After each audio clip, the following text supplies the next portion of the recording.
And even though I lived a normal life, there wasn't that sense of really being alive. When we turned 50, we realized, okay, there's 50 behind me. There's not 50 in front of me.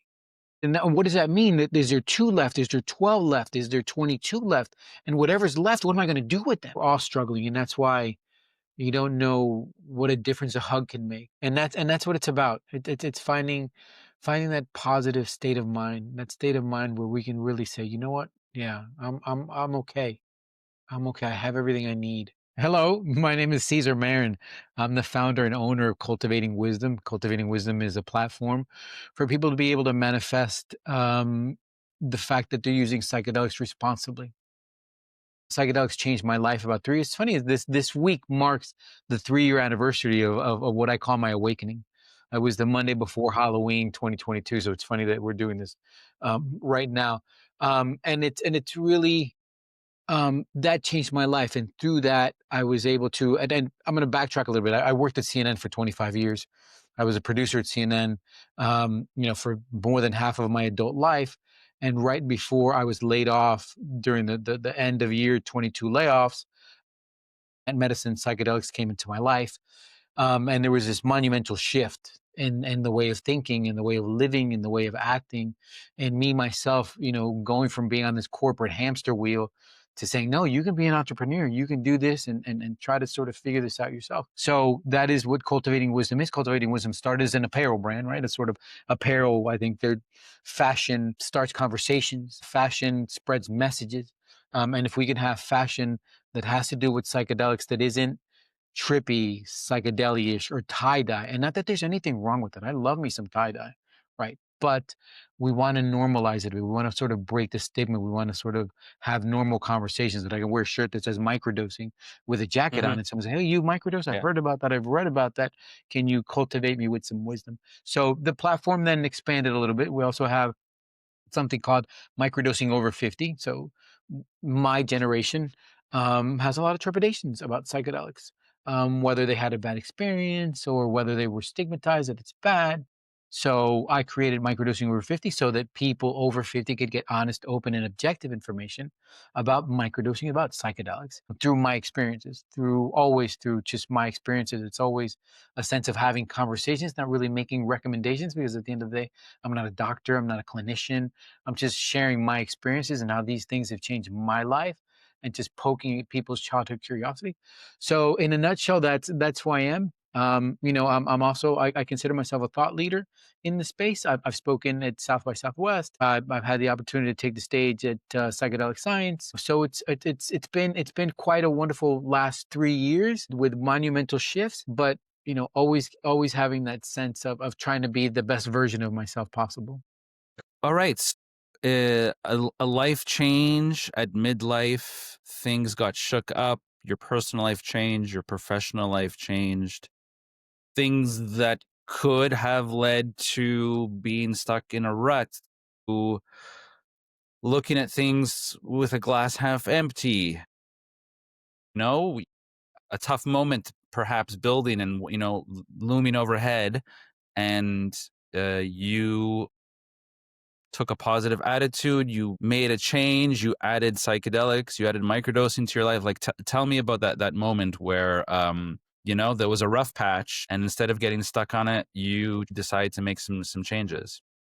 Jason, thank you for bringing that up. And it was quite a change, right? At the time, right before psychedelics, right? Again, I'm 25 years at CNN.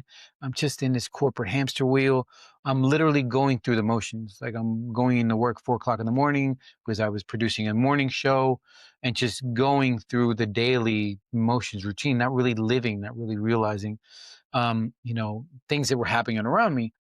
And even though I lived a normal life, right, there wasn't that sense of really being alive. I have a real big sense that when we turn 50, we realize, okay, there's 50 behind me. There's not 50 in front of me. And what does that mean? Don't scare me, bro. I'm 3 years away. But you look great. And what does that mean? That is there two left? Is there 12 left? Is there 22 left? And whatever's left, what am I going to do with them? Like, how am I going to sort of confront these years? So I had that mentality a bit, but it wasn't until And it was a recreational curiosity. My curiosity in psychedelics, I wasn't looking for healing. I wasn't looking for optimization. It was a recreational curiosity. It was no more than that. Um, and real quickly, that first real ingestion of medicine, of psilocybin, of mushrooms, there was this sense of life is beautiful, but what are you doing? Like, what are you doing with your life? And you're going to get laid off. And this isn't what this is about. In other words, there's a better purpose or more benefits that you can potentially have through responsible use of psychedelics than what you're doing right now. So it was this sense, and it was funny. Was the Monday? It was that Monday, and it was. I'm going to backtrack a little bit. The first time I actually tried psychedelics, and look, I had never tried psychedelics before in my life. Right, twice I had an experience with ecstasy, but it was just wasn't. It wasn't what I thought it was going to be, and it was again this stigmatized thing.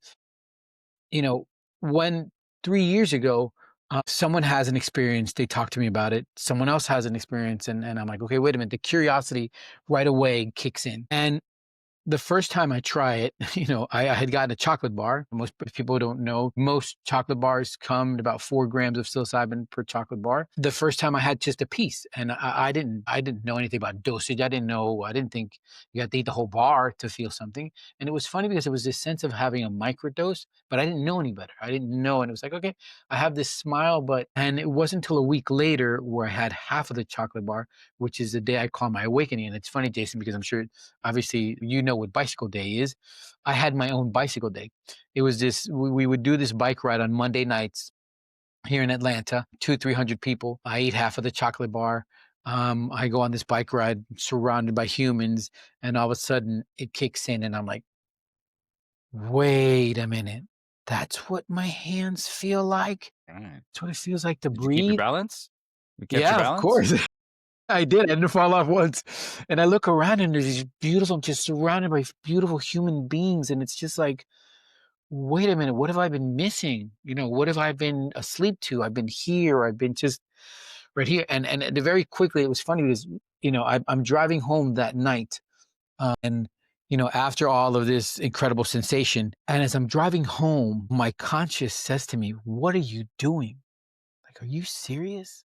Like, you're behind the wheel of a car, you're hallucinating, lights are going off as fireworks. Like, you can literally kill yourself, or God forbid, kill somebody else. Like, what are you doing? And I was like, what is that? Like, because I knew if it was alcohol, I'd be like, oh man, we've driven worse than this. We're making it home. If it was anything else, I'd be like, it's fine. Don't worry about it. But something was like, wait a minute, what are you doing? And as a 25-year journalist, I go home and I'm like, okay, what just happened? What was it that the substance did that made me literally, like Albert Huxley said, to fathom hell or feel angelic, take a pinch of psychedelic. But I felt angelic during the whole thing and the experience of people. And then I fathomed hell, right? This sense of like this consciousness really berating me and questioning I'm almost questioning my existence. Like, what are you doing with your life? And all of a sudden I come across and I go, wait a minute, hold on a second. Psychedelics are being used as medicine? Stop. Hold on. Let's backtrack a little bit. Let me do some more research. And yes, they're using it for anxiety. They're using it for depression. They're using it for PTSD. And I come across this term called microdosing. And I'm like, microdosing? What is microdosing? And I realized that microdosing is helping people with a whole bunch of things. And at the time, I was battling with a pretty bad cannabis dependency. Cannabis had control of me. Cannabis decided get up, get high, go to work, get high. Jason, I set off an alarm at CNN in an edit bay because I didn't have the warehouse to say, you know what? No, just don't worry. Go wait till later. Go outside. So that's how it had me. So when I come across the fact that microdosing is helping people overcome dependencies, I'm like, wait a minute. Could that be it? Could that help me? And right away, as I tell people when we talk about microdosing and psychedelics, intentions are literally 40% of the equation, right? Then there's the Mhm. 20% of the experience, and then there's the 40% for the integration. At the end of the day, it's really small, right? It's sort of the intentions are a big part of it, and then obviously the integration afterwards. So it was realizing that through intentional use of microdosing, through intentional use of psychedelics, I could potentially have so many benefits, right? So the intentions were, of course, change your relationship with cannabis. Like, you can't have anything in life have you so gripped that you can't say, not right now, not right now. No, I'm okay. Maybe later, I don't know, but not right now. Right? You Mhm. can't have a relationship with anything like that. It was that, and then the other intention was, what's going to happen when I get laid off from CNN, because that's coming, right? CNN was bought out. I imagine I'm going to end up being a number on a spreadsheet. Number 67. How long has he been here? 25 years. How much is he making? Oh man, come on. This is a business. This is a business. We gotta, everybody loves him. It doesn't matter. Security guards know when his birthday is. Doesn't matter. Doesn't matter. None of that matters.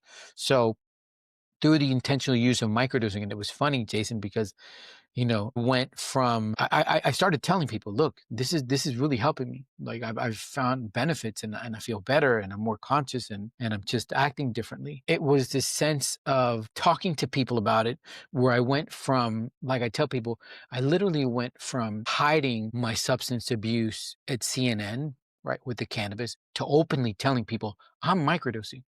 I'm using Mhm. psilocybin, right? A small amount every day. And I'm like, do I look high? And people are like, no, you look amazing. Your shows look Mhm. great. Like this is awesome. So it was that sense of having the benefits that I saw that really became my real Mm. true awakening. Okay, let me jump in. Is it because you were using it intentionally in a positive manner rather than in an abusive manner? Maybe so the cannabis had a hold of you, and there was maybe an addictive aspect to the cannabis use, Yep. whereas Yep. the microdosing, less shame behind it, because you knew internally you were using it intentionally for a positive outcome to move yourself forward. So, I mean, I don't want to put words in your mouth, but I'm guessing that's why there was, you You weren't hit the hiding the use. Yeah. you hit the nail on the head. You hit the nail on the head. There's a difference between unintentional use of a substance and the intentional use of a substance. And that literally can be any substance, right? We're sort of, especially with these substances, right? Especially with substances that are psychoactive, that are mind altering. I have a feeling, and it's again my experience, right? That when there's intentionality, it's a total different experience and a total different benefit than what you can get from it. The sense for me, there was no intentions to using cannabis. It was just use cannabis. Just go. Get up, get high, go to work, get high. There was no intention. There was an escapism, right? I've never used the term getting high when I've used psychedelics. That's not how I Mm, frame it. That's not how I I like see it. that. Yeah. There's been times in my life where I've maybe used a substance in a recreational at a festival, and maybe there's some intent, but generally that's not how I frame it. That's not how I see it myself. Mm, And probably mm, some of our work as people in the psychedelic media and the psychedelic advocacy, reframing that for people because they'll mm, classify psychedelics as a drug. And I'm guessing some of your work has been like a reframing into it as a medicine, as something beneficial. We're using it not as an escape. We should do some internal check-ins, how we're using it, but that's yep. the point Yep. is we're checking in. Why are we here? Why are we using it? What are our benefits? So I'm guessing that's part of your advocacy. Messaging. Yeah, messaging is so important, right? The messaging in the sense of, look, I'm not a fan of the word a bad trip. Someone had a bad experience, a challenging experience, you know? The sense of even magic mushrooms. I'm not a big fan of the word magic mushrooms. You'll very seldomly hear me say magic mushrooms, because at the end of the day, the magic comes from the human. Right? Let's be honest. I can sit here and eat a whole bag of mushrooms and go, okay, where's the magic? It's up to I'm the magic, right? So, but you're right. It's wording, right? It's even the word psychedelics.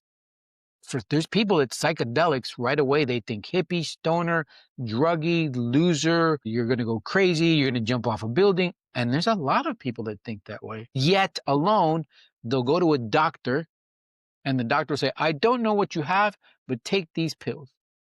And if those don't work, come back and take these. And if those mess up your liver, so it's this sense of like, and even the word you use, Jason, medicine, right?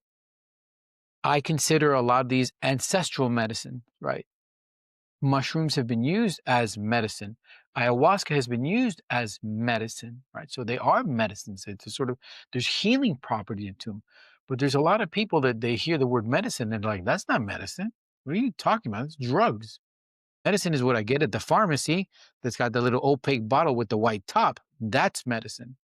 And I'm sure the pharmaceutical companies who don't the ones that aren't gonna benefit, right, from people having awakenings or people getting over, dependencies or people who struggle with eating disorders whose psychedelics have helped them, right? I'm sure that the pharmaceutical companies are not big fans, and I'm sure they're not fans of people using the word medicine because 'cause they're like, "No, we're medicine.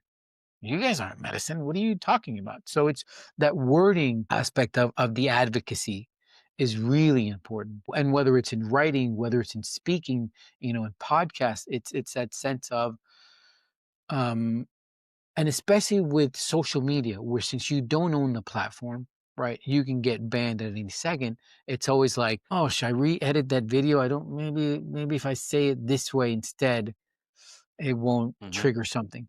So I think the messaging is really important in all of this. Hmm. Yeah. I mean, external messaging and also internal, like the intentionality. Um, Telling Yes, myself, yes. why am I taking this microdose today? You can even get in a habit to, you could even pop a microdose and be missing that intentionality and be losing out on what we're trying to get here. It's good that you mentioned the percentage, the integration, the preparation, and Mm. it's not just popping this pill. We got to remind ourselves, not just others, to be intentional and why we're here and why we're doing stuff. I love that you say that, and a lot of people, not a lot of people. I'm sure there's people who go, oh yeah, but like a ritual, would I have to have like bells and I gotta light candles just to take a microdose? No, that's not what it's about. But it's a sense of like, why am I doing this? Like, why am I giving my body consent to ingest something that might change my perspective, that might make me more aware, that might make me more empathetic, that might make me more creative? But I still have to give myself consent to do that. And why am I doing this? What, like you said, what is the intention? Because if not, then it just becomes some, oh, this is my vitamin C, or this is whatever, this is my Tylenol, or Yeah. this is, and Yeah. then what are the intentions? What are the intentions you have for what you're doing? I think that that's incredibly important. And I'm glad you brought that up because it's that sense, and I think that the people who I've spoken with who have had real positive experiences with microdosing and it's become part of their lives, it's the intention. It's the people who say, oh yeah, I had a bad day, let me just hit a microdose, just whatever, or you know what, this, yeah, I guess let me just microdose. Those are the ones that afterwards are like, well, I really didn't get any benefits. I don't see anything. I don't need that. I'm fine. That's just a placebo. That's just, Yeah. again, it's that sense of, why am I doing this? What is the reasoning, for Yeah. me having this experience? Yeah, I don't know how your experience. I mean, since we'll stay on microdosing for a minute longer, especially since that's in your wheelhouse. When I speak to others about it, I often try to do this example where I'll check in that day or the next day and try to like put words. What's my baseline feeling? How am I feeling right now? And I know what my baseline feeling is day to day. If I've been going through an anxious time, what brought me to microdosing, what brought me to my mental health journey was, maybe my background baseline was, a little bit anxious, a little bit tending towards the negative. And now when I'm in a microdosing routine, check in internally. What's your baseline? I'm just sitting here. And I'll often check in and, hey, you know what? My background feeling is quite nice for no apparent reason. Mhm. I feel a little bit more present. I feel a little bit more here rather than here. And I notice the shift in my background state is a little bit better. And Mhm. I only notice that when I take the moment to check in, what's my baseline feeling? And I'm not sure if that resonates for you, but It that's it been a way for me to notice the effects of microdosing because they're subtle and you got to look for them. it incredibly does. For me, one of the biggest successes or compliments or tools to my successful microdosing has been journaling. That's every day. And I tell people, look, there's a couple of things you need to journal. You don't need to write a whole book every day, right? For microdosing, you need one, what are your intentions? In the morning, write where your intentions are. What do you want to happen? I want to finish this project. Oh, I have to call my mom because I haven't called her. What are those intentions? And it's not a to-do list, right? We all have to-do lists. It's like, what are the intentionality? What is it that I want this medicine to help me with? And then at the end of the day, I tell people, just write what your high and your low was. What was the high of the day? What was the low of the day? And I love how you said that, how it's those little things. That's how you see those little things. There was a woman who I was working with here in Atlanta, and 2 weeks in, she's like, Caesar, I don't know. Should I like be feeling something? Like, what am I like? I'm waiting to sort of feel something, but I just don't know. And I said, well, let's go back to your journal. Find a day where the high, where you wrote the high, was like really like you really got into it. Like there was a high, and she went back and she's like, wait a minute, hold on a second. There was this day where there's this coworker who like I literally can't stand her. Like I can't even stand the way she breathes. And that day I had microdosed, right? And she came in and she started talking to me, and something said to me, just take a deep breath and listen to her. And she took a deep breath. And afterwards, they had this wonderful conversation, and then they had having lunch. And I was like, you see, it's not about what you're feeling, it's about what you're doing. What are those small little shifts, those small little changes in your daily routine or in your daily setting? How am I feeling, right? Well, I'm feeling, a little bit more depressed, or I'm feeling a bit more anxious, or I'm feeling okay. Well, let's write that down. Let's address that. Or you know what? Yeah, wow, that was amazing. That was what a wonderful shift. And you know what? It was the microdosing. It was that day. I think again, it's sort of being that mindful of what we're doing, what's going on with these medicines, where the most benefits come. And it's not, you know what, this is my heart medicine. I just got to take my heart medicine, and then we'll go from there. Yeah. Yeah. All right. So, I mean, it's great. So, through cultivating wisdom, you are helping people on their journeys with some mental health work, some microdosing work. Is that part of your job now? Yeah, Yeah. so one, it's like I said, it started off through the apparel, right? So the plan is that through apparel, through clothing, we can have conversation, right? We can open up to the curious, right? That person who doesn't know who to talk to, that they can't ask at work, they can't ask their neighbors, they can't ask their family members, and they see someone that has a shirt that says microdosing, and it's like, oh, wait a minute, hold on a second, maybe that's the person, or a shirt that we has that has a molecule to LSD, and at the bottom it says "I love Lucy," right? So it's like, okay, wait a minute, is that LSD type situation? So one, you open up to the people who are curious to have these conversations, and two, you connect to other people who are in your circle. Oh, you microdose, so do I. What are you microdosing? Oh, I'm microdosing psilocybin. Really, I'm microdosing LSD. No way. And how's that going? It's going amazing. And you have a reliable source? Yes, of course I do. And you can help me with that source? Yes, you're part of my client. You're part of my family. That's what we do. Then again, like I said, microdosing over 50 has a couple courses on there. We're looking at trying to create retreats, psilocybin retreats for just people over 50, just really dig into that niche. In other words, from talks that I've had with people, I've gotten a sense where there's more like-minded people in retreat spaces, whether it's I say, you know what, let's have retreats for just CEOs and CFOs, C-suite level, because I've talked to guys who were CEOs, and yeah, I went to a retreat, but there was a soccer mom, and there was a guy that's done ayahuasca 857 times, and there was a veteran, and there was someone else, and there wasn't really anybody who I can click with. For me, that sense of creating retreats for people over 50, right? Hmm. Again, so we can sort of share our trials and tribulations. So we can say, yeah, you know what? I suffer on age said depression also. Really? No way. Yeah, your kids don't call anymore. My kids don't call anymore, right? You lost your job. I lost my job.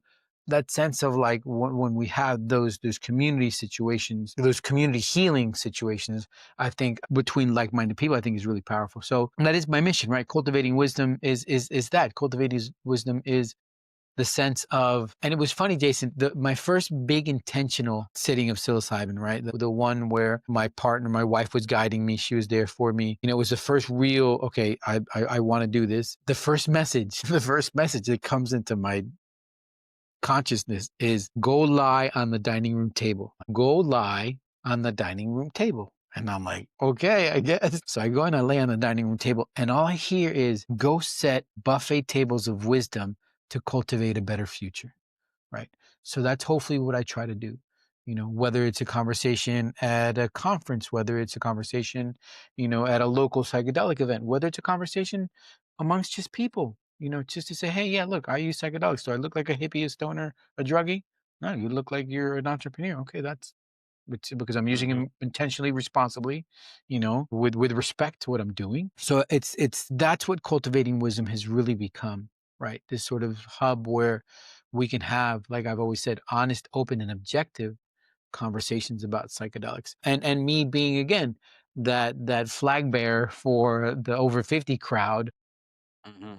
to whether it's, someone says, hey, you know what, look, mom and dad, you should try microdosing, look at this guy, he turned his life around. That is the idea, is to be that conduit, to be that bridge, right? Sort of, there's all this discussion, um about building those bridges between the information, and especially now, since we have, I mean, I think, Jason, the other thing is, and I'm a big harper on this isn't the psychedelics of the 60s. This is the psychedelics of Johns Hopkins University, of NYU, of Stanford, of Harvard, of Yale, of Emory University, the biggest hospital here in Atlanta, biggest university slash hospital here in Atlanta, has a department dedicated to psychedelic and spiritual study. It's not one, two professors teaching Ram Dass and Timothy Leary and Albert Hoffman. No, it's like literally we're trying to figure out, how can we use these substances to better humanity? I mean, there's literally more than 600 clinical trials going on with different types of psychedelics to see how we can help ailments from eating disorders to depression to anxiety. So I want to be that advocate to say, hey, just listen to my story and how it was, and I'll poke at your childhood curiosity, and then you go inform yourself. Like I say, Mhm. I always tell people, Jason, don't microdose because I microdose. Microdose because I poked at your childhood curiosity, and then you went and did your own research and own information and gathered what you needed to gather, and then you started to microdose. But don't be like, oh yeah, this dude did it, so Mhm. that's what I should do. So that's again, that's the real mission of the company, to again have these open conversations about trials that are going on, about, events that are going on, about just again being openly open, talking about what we're doing. Cultivating wisdom, sparking curiosity. I got your new Yeah, tagline, I right? love that. I love Right. that. Sparking curiosity. I love that. Yes. There you go. We So, need a new yeah, tagline. and so we're gonna be publishing a personal essay you wrote on states of mind next week. Mhm. Mhm. And thank you for sharing that. It's our thematic focus in the next weeks is going to be on men's mental health. November is often focused on that. So I appreciate you sharing that. And if you want to just say a little bit about on that topic before we close up. Yeah. Yeah. Yeah, you had an ayahuasca journey recently. Just anything you want to mention on that, and people can Well, read your well, full story in a few days. First of all, I wanted to give you the thanks in State of Mind's, the thank you for the opportunity to write that article. It was really, it was a labor of love, right? Because a lot of things had sort of happened right before you approached me and asked if I could write this article. One, like you said, I had just come back from an ayahuasca experience. I had tried ayahuasca, sat with ayahuasca for the first time in my native Colombia, which was just an amazing experience. And it was something I'd always wanted to wait for that experience, if I ever sat with that medicine, to be in my home country. So I was coming off of that, and I was also coming off of some blood tests that came back that, again, really gave me this sense of like, okay, dude, if you want to be the longer you want to be around, you're really gonna have to take care, like much more care of yourself, like like it's gonna, like almost monk living, if you want to be around for longer, right? So it was coming off of those two things that were really important, and it was two things, and it comes back to mental health, right? I come back from the ayahuasca experience with this mental situation of groundingness and finding my roots again, and dealing with some childhood situations where my parents come to the States and abandon me for a year, right? Not because they abandoned me, but because to find a better life, right? But it's still, so I'm gripping with all of that. I'm integrating all of those messages, and then I get hit with this other situation, and like many people in that sense, that question of mortality always comes up. I mean, especially with mental health, I think that once we realize, Jason, that today is the best day of my life, then it's a shift. And that's sort of what I really wanted to sort of come across in the article, that yesterday is a memory. It's not really a day. Tomorrow is a fantasy. That's a thought. It's not a day. So today is the best day of my life. And if I don't go out into the world like today is the best day of my life, that's where this mental health situation comes into play, because we're so overwhelmed, we're so overstimulated, and at the same time we're so overstimulated that we live in a sense of want, right? I want that. And something that I learned in Colombia was that there's a difference between living with what you need, right? And I saw a big portion of the population in Colombia who is so happy having what they need. They need. Everything else is a blessing. To then sometimes come back, and it's that sense of like, I want a new watch. I want a new car. I want a new house. I want that, whatever it is, right? So I think that in what I really wanted to come across in the article is just the importance of just the power of now, of how important right now this moment in time is, because it's the only one we have. And it's that sense of, we get so overwhelmed, right? With, again, and I talked about it earlier. I also have financial challenges. I also have emotional challenges. I also have spiritual challenges, not struggles, not struggles, challenges. So I can overcome a challenge. I can overcome a challenge. If I put my word to it, if I'm tenacious about it, I can overcome a challenge. So it's that sense of, and we go back, we were talking about it earlier, Jason, where men we're so programmed that you have to be strong. Men don't cry. Men don't cry. What are you talking about? You gotta be tough and you gotta be strong. You gotta be cutthroat, and you gotta wait a minute. I'm a human being. Before being a man, I'm a human being who has emotions, who has feelings, who has desires, who has all of it, right? So how am I aware of where my mental state is and what can I do? And it's all the capacity of the mind is so incredible. My specialist who's working with me on this thing, she said I can sense some of your anxiety. You know what I mean? I can sense some of like the question and the movement, you know what I mean, that you have around this subject. And she said, let's do this. Let's say that you knew that there was 10 days left. That's it. 10 days left. And we're gonna take inventory. You've had a good life, you had a run at CNN, you had 3 great kids, you have a wonderful wife, you had a great run. But there's 10 days left. Are those 10 days going to be left anxious and worried and scared and in a bubble? Or are they going to be like, man, I'm going to love everything and I'm going to love these 10 days that I have left? So it's that sense of, again, sometimes it takes just doing a 360 and going, you know what, man, I have everything I need. I have Mm, everything I need.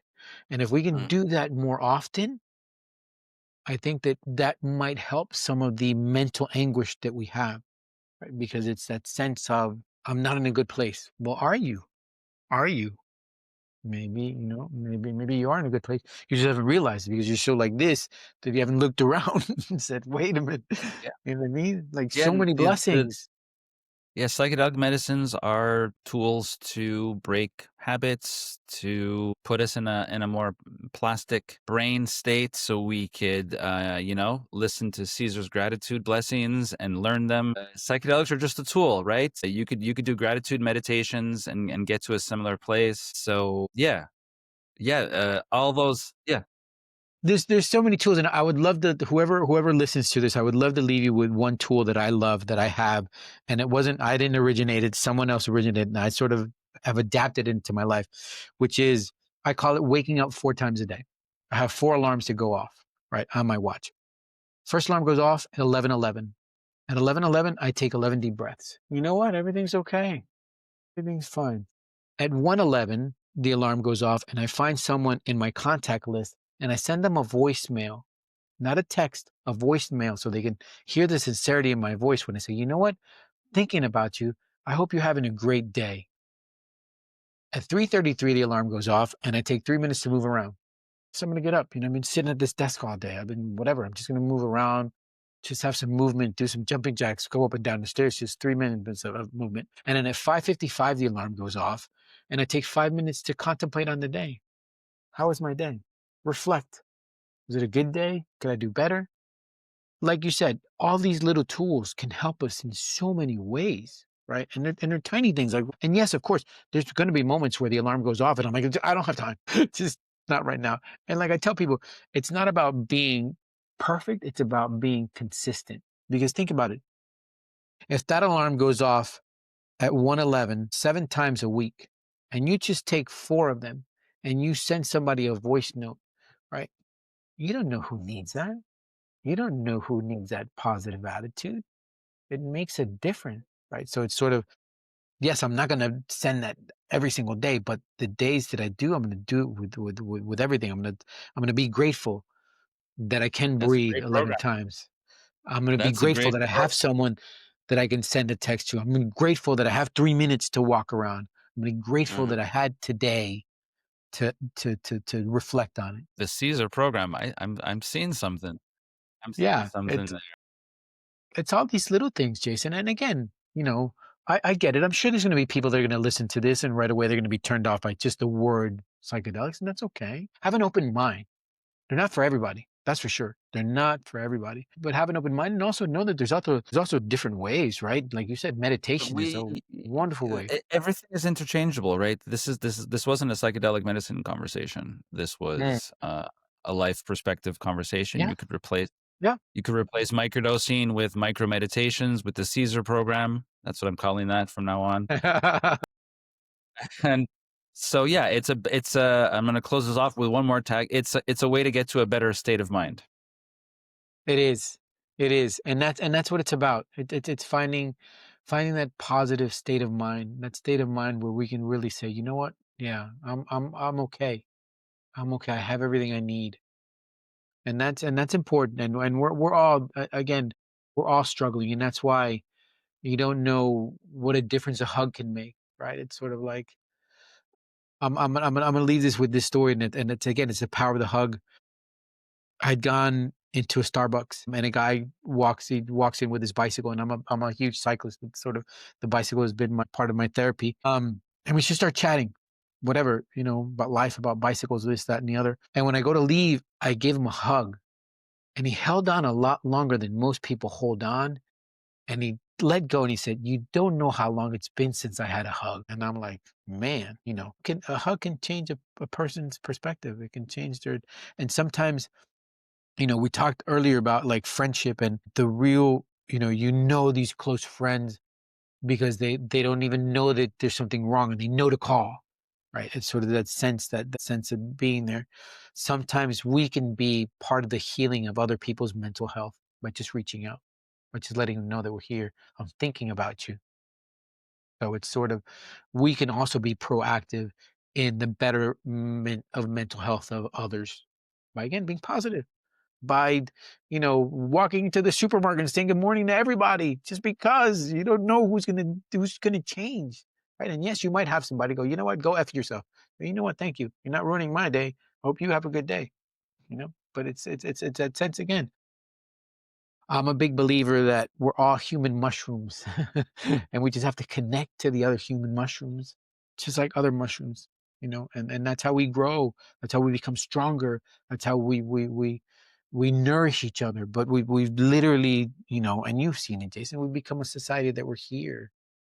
We don't have time to sort of hug the ones that we love, or reach out to them. Hey, thinking about you. So I think that human connection is incredibly important. It's incredibly important. Yeah. So just, go And hug it's somebody today. Go send somebody a voice note that you're thinking about them. That's the Yeah, thing to do. and it's important for people in general, for men to be vulnerable. I mean, you're being extremely vulnerable now. Men of a certain age, from a certain generation, from a certain ethnic and cultural background, Mhm, to mhm. show that these ways of beings aren't they're not for a certain person or a certain category. They're for anyone, and they're accessible to whoever if you want to add them to your life. So thanks for leading with a good example, man. It's appreciated. Well, deep bow to you, Jason. Deep bow to you. Deep bow to states of mind. gratitude for what you guys are doing. Incredibly important conversations to be had. Thank you for what you're doing. Thank you for being part of my circle, right? Thank you for letting me into your circle. Like I said, today is the best day of my life. Thank you for being part of the best day of my life. Whoever's listening to this, thank you for being a part of the best day of my life. And much love to everybody. Keep cultivating that wisdom. We all have wisdom. Keep spreading Namaste, brother. All right. it.